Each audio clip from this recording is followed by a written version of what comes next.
On September 28th, when Hurricane Ian blasted onto the west coast of Florida near Fort Myers as a strong Category 4 storm, many people near the eye of the storm were shocked by its strength, given the sudden southward shift in its path in the last 24 hours before it arrived, as well as the fact that it intensified more than earlier predictions.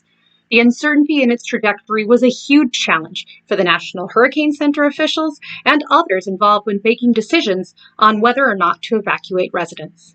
My name is Sarah Kobylka. I'm a former TV meteorologist, and I've got a lot of experience talking about uncertainty in TV because that was really a big part of my job. While I was on TV in 3 different stations in the Midwest, there were numerous tornado outbreaks, major flooding events, and snow and ice storms that brought travel to a halt. Uncertainty certainly plays a significant role in these severe weather events, but communicating uncertainty is part of a TV meteorologist's job every single day. In my last video, I talked a little bit about this, and if you want to click on the link down below, you can watch that video. In the meantime, I'm going to summarize what I discussed for you, and I'd like you to think about whether the topics that I'm discussing are part of your particular field of science. Some of the things that TV meteorologists have to deal with when they're explaining uncertainty to their public include probability, the fact that the term normal actually changes, the scale of weather events. You can have a significant amount of snowfall in one location and hardly anything happening a few miles away. The size of the viewing area for a particular TV station. That TV station not only may have a very large geographical area, but there could be a lot of diversity in terms of the topography within that viewing area, which means top of the mountain is going to have very different snowfall, different weather forecasts than, say, someone who lives down in the valley. All of these challenges are compounded by the fact of time. When you're a TV meteorologist, back when I was on air more than a decade ago, we had about 3 minutes and 30 seconds for our main weather forecast if I was doing the evening shows. 3 minutes and 30 seconds. That is to cover the entire viewing area for the next 7 days of weather. If there was some sort of severe weather, some sort of big weather event going on, you might get lucky an extra 30 seconds or even a minute. Again, for people who are used to giving science lectures, that might seem like just a minuscule amount of time. And you've got all that complexity and all that uncertainty that you are trying to communicate in that very short time period. So I talked a lot about what were some of the tips and techniques, and we're going to talk about what those mean for other science fields and how you can use those resources. But I want to talk just really briefly about the complexity of weather forecasting in general. So there's a lot of complexity, there's a lot of players involved, especially when it comes to severe weather events. Along with perhaps your TV meteorologist, maybe a reporter who's out in the field experiencing the storm, you are dealing with the National Weather Service, which is making the call on things like whether there's a watch, a warning, letting people know about flooding indications that are coming in from people who are emergency managers. And you also have a company that creates the graphics that are going on air. So with all of these different moving players, different people with competing interests sometimes, the National Science Foundation really tries to think about how can they support the uncertainty communication that all of these different players are trying to do. And in order to do that, the National Science Foundation funds social, behavioral, and economic science research. And that's to help improve topics such as hurricane risk communication, evacuation, and recovery processes. Really, when we're talking about weather, we want people to act on weather information that's provided to them. And if you want people to act, they have to be motivated. So those social, behavioral, and economic research science areas can really inform the language used, the types of things that are discussed, how they're discussed, all sorts of things. So I'd like to move on and talk about some suggestions for other people who are doing science communication, or SciComm, that are drawn from TV meteorologists' communication about uncertainty. And I do want to point out, when I use the term SciComm or science communication, I'm talking about communicating your science to someone who is outside your field of study. They don't have to be a non-scientist. We're not splitting people up. It could be communicating with someone who's in a field that is significantly different from yours. And really, some of these best practices for science communication can even help in your communication with others who are within your same field. So these suggestions might be valuable if you are giving a talk at a museum, or if you're filming a video that you want to put onto the internet, or maybe you're creating a poster, any type of situation where you're trying to communicate and you can't make the assumption that the people that you're communicating with have a deep knowledge of your particular field of science. These things are going to be valuable. So how do we communicate uncertainty? First, in TV, graphics are used to show uncertainty. So in my last video, I showed you a 7-day forecast. In that graphic, you could see that there was numbers used as well as a line to represent the chance of precipitation to occur. But that's not the only way you can show uncertainty. The image that you're looking at that has different words that can be used to explain concepts of uncertainty and other types of mathematical concepts, this actually transitions us well into my next idea, which is use common language to explain numbers. A weather forecaster might say there's a slight chance of rain rather than saying there's a 20% chance of rain, or they might use that in combination. There's a slight chance, maybe about 20% chance of rain. Research studies on how people want to be told about any chance of rain actually found that people prefer to be told 20% chance because it's what they're used to. But when you add that common language along with it, if it's something that is slightly unfamiliar or difficult to tell, having that common language along with those numbers can be really powerful. Next, tell the story behind the numbers, especially when the numbers aren't what you might expect.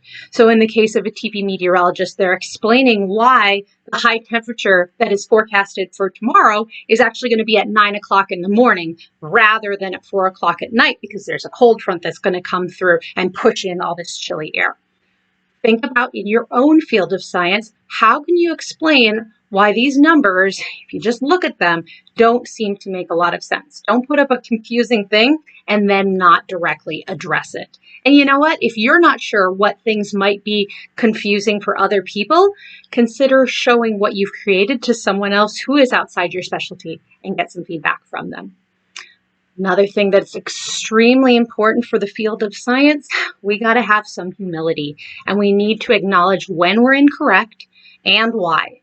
Science is fallible. Science is a process where we are constantly learning. So what we knew before is not what we know now. Scientists are constantly challenging what other scientists have found, trying to see if they can push the envelope of what we know. Many people, though, consider science as just a list of facts. And if suddenly the idea about those facts changed, well, then the scientists were wrong. So helping people to understand that science is a process, we gather new information, we change our minds because there's new information that validates changing our minds and having a new position. Another valuable thing to do is to look to other fields for guidance, in particular, the social sciences. They're asking, how do people think? Why do they think the way that they think? And can really guide us. You could use tools like frameworks. There's wonderful information available on the website of the Frameworks Institute. Below in the text, you'll see a link for a chat by Nat Kendall-Taylor. He's from the Frameworks Institute, and he talks about the use of frameworks in STEM communication and making the argument for why STEM communication is important. When you can frame things differently, people receive the information that you are giving them in a different manner and might be less resistant to the information that you are trying to share. So frameworks and just knowledge from social sciences in general about how people receive and process information is extremely valuable. And as I mentioned before, behavioral, economic research, all of those things do play a role in the decisions that people are making. And finally, one thing to think about is being aware of how you use color. So let's say you've decided I am going to use graphics to explain my uncertainty. Well, knowing some of that research, again, from the fields of social sciences, psychology, about how people respond to color, You might know then that red is perceived as danger or the most important thing to look at. And so if that's how people respond to color, then you need to be very strategic in thinking about how you might use the color red in some sort of graphic that you have created to try to send the message that you're trying to send. Here are a few questions that you can ask yourself as you're thinking about how do I communicate scientific uncertainty to the audiences that I'm speaking to. The first thing that I would ask yourself is, what is your goal? Are you simply trying to inform people about interesting information that you found, new findings, that type of thing? Or are you trying to get your audience to act, to make a change, to try something different, to speak up, whatever type of action you are asking them to do? If the uncertainty has an impact on whether or not they're going to take a particular action, that's going to lead you to act differently than if your uncertainty is just an aspect of this really neat information that you are sharing with them. Another thing to consider is if emotions are involved. If there is uncertainty and a person personally wants something to occur a particular way, they may receive the information about uncertainty differently than someone who perhaps doesn't have a vested interest in the outcome of something. When research has been done on people seeing hurricane forecasts, they look at some of those earlier forecasts and they'll hold on to it. And they'll say, oh, you know what, where I am is not inside that cone. So I'm sure I'm not going to be having the worst of this storm. Maybe it'll rain a little bit, but it's not going to be too bad. And they aren't following up on changes in uncertainty. And that's another thing to think about. With the uncertainty that you're addressing, is it an uncertainty that's going to continue to change as time goes on? With a hurricane forecast, you can't just look at the forecast 4 days ahead and expect that that is going to be necessarily accurate for when that storm comes ashore. I bring up the hurricanes and the cone of uncertainty because with Hurricane Ian, there was a lot of uncertainty about where the storm was going to go. And more frequently, we are seeing storms that are not necessarily following these average paths that are used for calculating and creating that cone of uncertainty. So the National Hurricane Center is having conversations about whether that graphical tool for trying to communicate uncertainty is serving the purpose that it wants. There have been a number of articles that have been written. Washington Post has had a couple of great ones that I'm going to include links to, really thinking about, are people interpreting our message of uncertainty in the way that it should be? And if their interpretation is not correct, then we need to, as scientists, as people who are sharing that information, change the way we're communicating. It's not the people who are receiving the information's fault. It just means that we as communicators have to think about a different way to try to get that message across. When we talk about uncertainty, I do want to say one last thing, and that is TV meteorologists don't know everything about uncertainty. Yes, it's part of the daily job of communicating scientific uncertainty to a public, but there are many scientific journals. They will be linked to below that you can dig into if you're like this topic and you'd like to learn about it.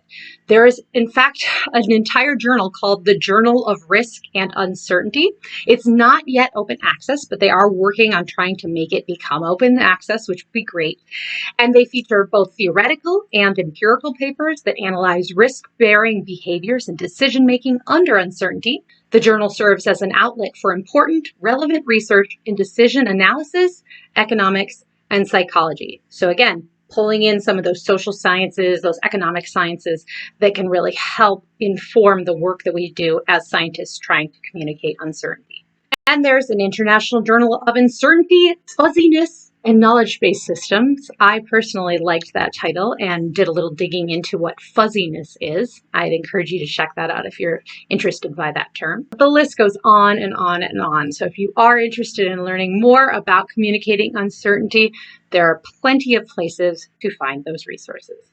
There's one last thing that I would like to mention, and that's a 2022 study entitled The Impact of Uncertainty Communication on Emotional Arousal and Participation Intention. the psychophysiological effects of uncertainty on experts. In that particular study, they were giving information to experts, and they wanted to know whether finding out that there was uncertainty involved with the information that was being shared, the scientific information, made those experts maybe angry or scared. And they found that communication of uncertainty did not lead to negative feelings of anger and fear. There are some scientists who are concerned, if I tell people that there's uncertainty in my data, or there's uncertainty in our field and we're not quite sure where things are going, that people are going to be mad, they're going to be fearful, they're not going to trust me as an expert. And that has not been found to be the case in this case with experts. And there is other evidence out there that says that if we acknowledge the uncertainty, the questions, the outliers, those types of things, as scientists, the general public is actually going to accept us and trust us more, rather than when we try to put ourselves and science on this pedestal that it knows everything. I'd like to offer a special thanks to the Alan Alda Center for Communicating Science and the Kavli Foundation for their support in connecting science communication research with practice. Keep looking up at that weather, and remember, it's just a little bit uncertain.